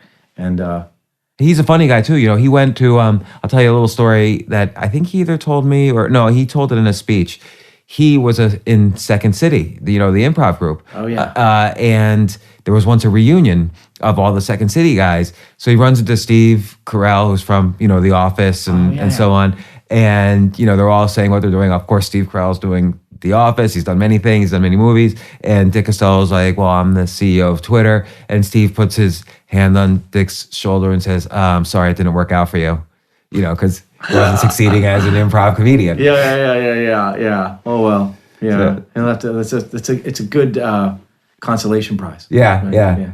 So you're in the room, and are you helping to figure out the critical plot points? Like, what's your proudest moment from that first season you were doing with the second season of Silicon Valley, but your first season there? I think those plot points about the lawsuit and about how they would have, what would happen to VCs and a few other contributions. There was a big, there was a sequence in the middle of that season where I forget the name of the company, but some company offers to buy them, and then they want to merge them. And there was a big problem in the middle, plot wise, that we couldn't figure out. And I managed to sort of crack the code a little bit and put together like the glue to get from here to here, And so there were certain ideas of mine that showed up that were kind of fun. I had a joke about tech. They're not real reporters. They're not real journalists. They're tech journalists. Like, when you don't think these guys are going to go to jail for you, that kind of thing. So a few things here and there, but I like Russ's. There's some lingo that was used in the show that kind of became, lingo in Silicon Valley. Like Russ saying he was no longer a 3 comma guy when he went less than $1 billion. Yeah, like that has become a thing that people talk about now, Yeah. right? I don't know who came up with that line, but it sounds like there's a writer on the show named Dan O'Keefe, and it sounds like something he would say. But I don't know. That might have even come out in shooting, And they had that tequila, Tres Comas. Oh, I don't know. Remember that? Russ Hammond, had his own brand of tequila called Oh yeah, right. Tres Comas. But it was like, get it, like 3 commas or something, I think was. Yeah. Then they were going to actually make a branded tequila, the show, or Mike and Alec, or whatever. They were actually going to make a tequila like the one in the show and sell it. I don't think they ever did. So then you have this great, exciting time. It's like your dream job. It's what you had been aiming for since getting your MFA in creative writing. Yeah. And then after the 14 weeks are over, did you consider trying to stay in Hollywood and maybe pitching some other shows to Larry Charles or whatever? Or No, I did. And I did do that. And I pitched some things and have had some meetings, and And the original idea for Disrupted I had was like, oh, this could be a movie or a TV show about the old guy working in a cookie company. And I thought, if I do it as a spec script, it'll be hard to sell. But what was the movie where there was like an old guy? De Niro. Right? Oh yeah. The Intern. Yeah. So I sold the book. So I thought I'll do a book. Then the book, just like with Fake Steve, if I had gone in with a TV show cold, like I got its idea. It's like a guy like Steve Jobs, they were like, no, but like because they had the book and Larry Charles read the book and he liked the book, then he's like, now I have a vision because I can see, you got to start with some IP, right? So I thought I'll do a book. And then I can go into studios and networks with this book, and then as I was writing the book, someone said to me, what's your book about? I said, it's about this funny book about an old guy. They're like, oh, like that De Niro movie. I'm like, what De Niro movie? Like, oh, it's coming out next month. There's a De Niro, I saw a trailer for it. I was like, oh, shit. So I don't know if that killed off the potential for my book's different than that, but but that was my original idea. And then so I've had a couple of meetings. I pitched it as a family comedy at ABC, but didn't go. I've had some meetings where I've pitched it with different people have read the book and want to talk about adapting it, or it's just hard to get it like set up at the right place. And then I've had other ideas. I've had other show ideas that I've tried pitching, but so far nothing has gone. So you go after the 14 weeks are over, you go back to HubSpot, and was that such and this is after they kind of were encouraging you to leave. So it just seemed like things just went straight to hell when you got back. Yeah, it went pretty bad. Like that was like, it was very clear, like you didn't get the hint. So we have to make it more, we have to give you more of a hint. Like, yeah, we really would like you to leave. And I think there's a lesson here in that, so I'm always asking your age. You're like 54 then at this point? Yeah. You were there a year and a half. Yeah. So you're 54. You had obviously achieved some highs and some lows in your life, some dream things. You'd published novels, you'd worked on a TV show, you worked for a hot tech company, you worked for the best journalism places. But bad things happen no matter what. Like, every life is almost like the TV season. You have like the overall arc, but then ups and downs in every show. Yeah. And how did you deal with kind of going from like this amazing high of working on, one of the best shows out there right now to back to HubSpot, where like weren't you pounding the table? Aren't you guys going to treat me better? I'm on the hottest TV show in the world. Yeah, I know. I wasn't. And I kind of felt like I must have some talent because it was just on this show, and whatever.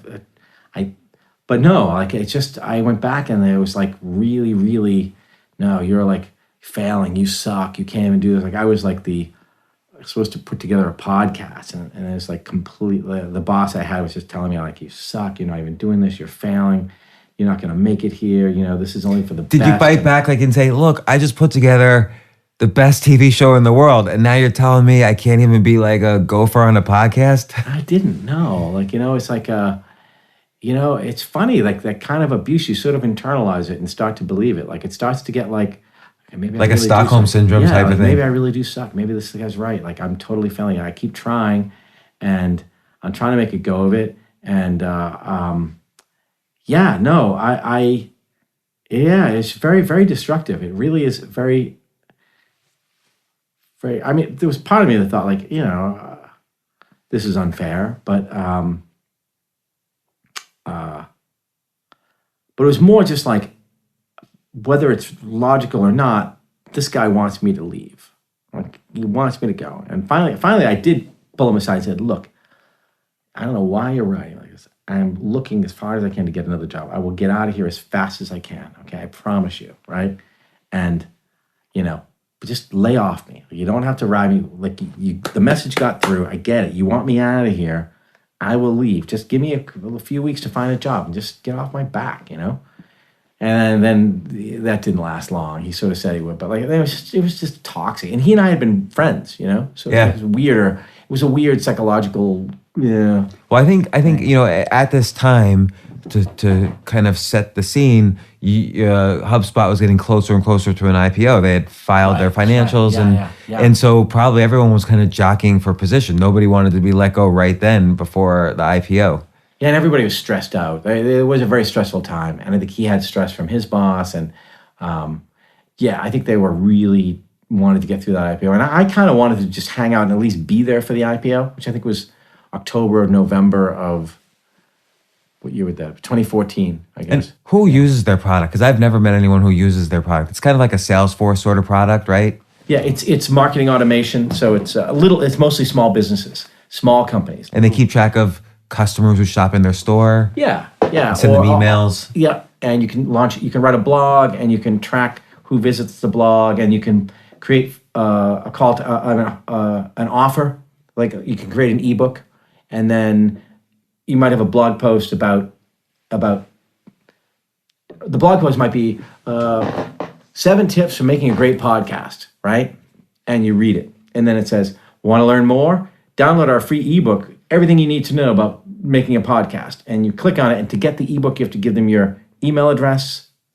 I mean, that's the call to action. So you and then give them your email address, and then they send you the ebook, and now you can read. So, and a lot of it is content aimed at small businesses. So little mom and pop firms, or a flower shop, or a plumber. So like, it actually is very valuable to small companies that don't really know anything, say, about how to be on the internet or how to make these things. How to use Snap? Right? Can I use Snap as a marketing tool? And then they'll create an ebook and gate it behind a form, and and then they just start badgering those leads. They throw the leads over the wall into like this pit of telemarketers who just hound you till you. And it's a subscription model, so it's SaaS. It's delivered over the cloud. You sign up for a year subscription. Okay, and so you're getting closer to the IPO. They're pushing you out. You kind of survive to the IPO, right? Yeah. And then the second you confide in this, your boss is the character you call the character Trotsky throughout the whole book. That's not his real name. You mentioned his real name in the epilogue, but you kind of tell him at one point, okay, you're going to quit, but then immediately he puts you through the system and escorts you out. Yeah, that was weird. Like it was right before Thanksgiving, and I found a job that would start in January. So I'm like, funny when I tell the story now, even when I think back, and I think I'm like such a creature of like, I don't know, working class or middle class values. Like it was very important to me to like not to always have a job, like, and so it's very important to me. Like, okay, I'm going to start January 1st on the new job. So I gave them notice, and I said, look, so it's going to be Thanksgiving next week, so everybody be out most of the week anyway. Then we'll come back. It'll be December, except the last 2 weeks of December are the holidays. So but basically, I'll take the next few weeks and make sure the podcast is handed off to someone else. We get a nice glide path there. And then I'll leave for the Christmas holidays and I'll be done. Like in most places I worked, I think that would have been like normal. And they'd be like, okay, well, we'll pay you through the end of the year, and, you do your thing, do the handoff. And like that seemed to me normal. In fact, I thought nicer. I could have waited and just waited till December 15th and said, sure, yeah, I'm out of here. Or never told them at all. But anyway, and that was a Thursday, I think. Wednesday, whatever day it was. And he said, he called me later. He's like, yeah, can you come in tomorrow and just, we'll start up, all the paperwork, and you got to set up an exit interview. The HR people want to talk to you about, yeah, sorry, I'll come in tomorrow. So I went in, and there's an email. I checked my email. I log in, check out my email, and there's an email from the CMO telling everybody, just from like the day before, saying, just want you to know, Dan is leaving, and we wish him all the best, and his last day will be, today's his last day. So, and I was like, today's my last day? What? Like, no. And then I was like, I said to my boss, like, dude, what's this? And he's like, well, come on, let's go talk right now. And like, we went into this little room, and he's like, here's your exit paperwork, here's your termination letter, give me your laptop, thanks, don't touch anything, bye. And did you get paid through the end of the year? I wasn't going to, but then I had a little bit and did get paid through the end of the year. But at first they were like, no, everything stops tomorrow, your health insurance stops tomorrow, everything done, bye, see you later, bye. I was like, wow, dude, that's cold. Like, that's, like, I mean, I don't know if I ever did anything to make those guys really hate me that much. And I don't think I did, because I've heard from other people, like the same, there was a woman who got fired after 12 weeks, first job out of college. I said, you're just not excited enough. One Wednesday, see you, bye. Don't even take your stuff. We'll mail it to you. Just get your coat and go. We'll mail all the stuff, all your little knickknacks on your desk. We'll put them in a box and mail them to you. Like, people would get canned all the time. Like Did she cry? She cried. She was a young woman not from Boston. Suddenly walks out into the cold in February, like literally it's the middle of winter. She's 22 years old. Her parents are in South Carolina or something, North Carolina, and she's all by herself in this city with no job and no savings, and just breaks down crying, and then like knowing she has to call home to her parents, and who are, I think, kind of strict and a little old fashioned, and weren't, and disappoint them and tell them, like, I know you put me through college and everything, and I've just screwed up. Like, it was horrible. Like, this poor kid. And she said her parents actually were very nice to her. Her parents were, yeah, sure, understanding. But So you leave, and then you do this epilogue to your book. Like right. you leave, you write this book, Disrupted, about this experience, and definitely I encourage people to read it. It's a page turner.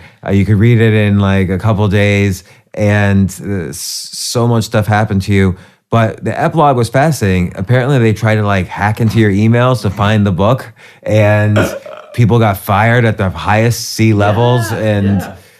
Like, did you ever find out specifically what happened? No, and they won't tell me. I mean, I've asked. But so I was writing the book.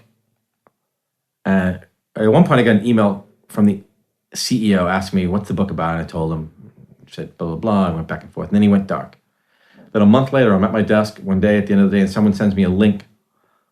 Dude, is this you? And I open up a link, and it says, we fired our CMO for cause.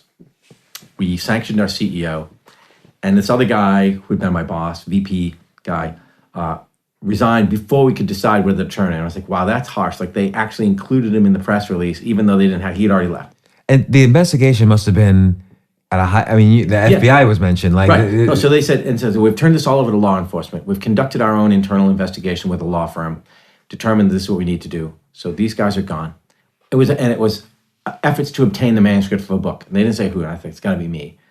And next thing you know, I get a call from the FBI saying, yeah, we're investigating this, and we need you to come in as a witness. And I'm like, great, now they'll finally tell me what's going on.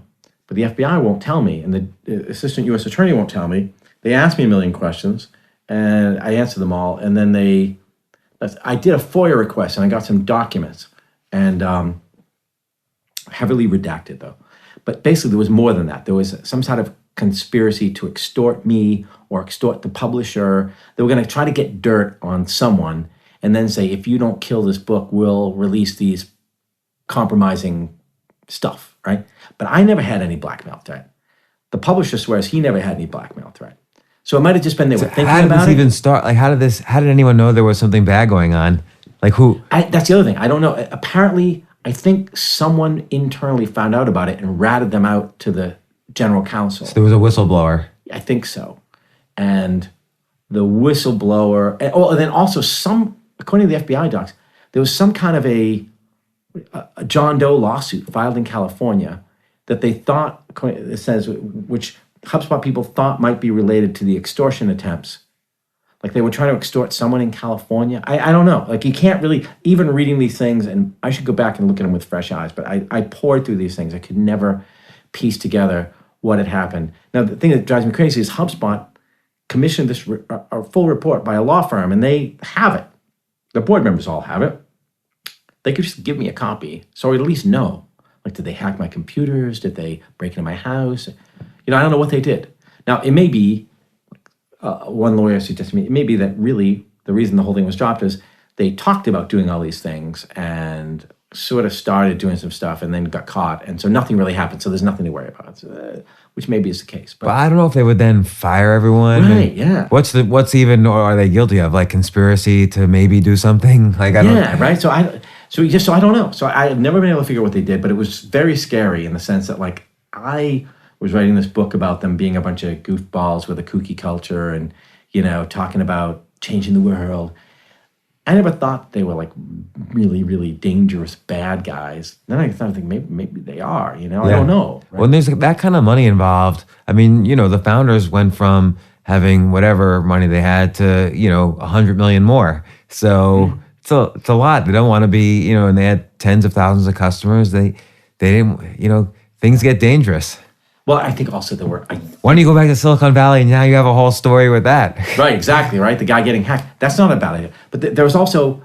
I think they were more concerned about gossipy stuff, about maybe people behaving badly at work, and that they thought was going to be in the book, which I didn't know anything about any stuff like that. And even if I had, I wouldn't have put it in there. I wouldn't try to, ruin someone's marriage or whatever. Yeah. The book is supposed to be a funny book about me and kookiness, it wasn't a big, dark, investigative expose of this company, blah, blah, blah. Nobody cares about that was the other point. When I was selling the book, like, every publisher that I talked to said, they like the book, they like the pitch, and a bunch of people bid on it, but it was like, but we don't care about the company. This can't be a book about this company because nobody gives a shit about this company. Right. I think I really see the book as the company is in the background, and it's a book about someone in their 50s going through this major life crisis and how he solves this problem. And something that everybody in their 50s is going to go through to some extent. There's a spectrum. Yeah. No, I know. So, but in their mind, like they're so in their bubble that they kind of thought this is a book about HubSpot. Like that's how it got played in the Boston media and how they distributed it. Like, this is a guy who hates HubSpot. He's writing a book about HubSpot. It's like, not a book about HubSpot. It really isn't. And frankly,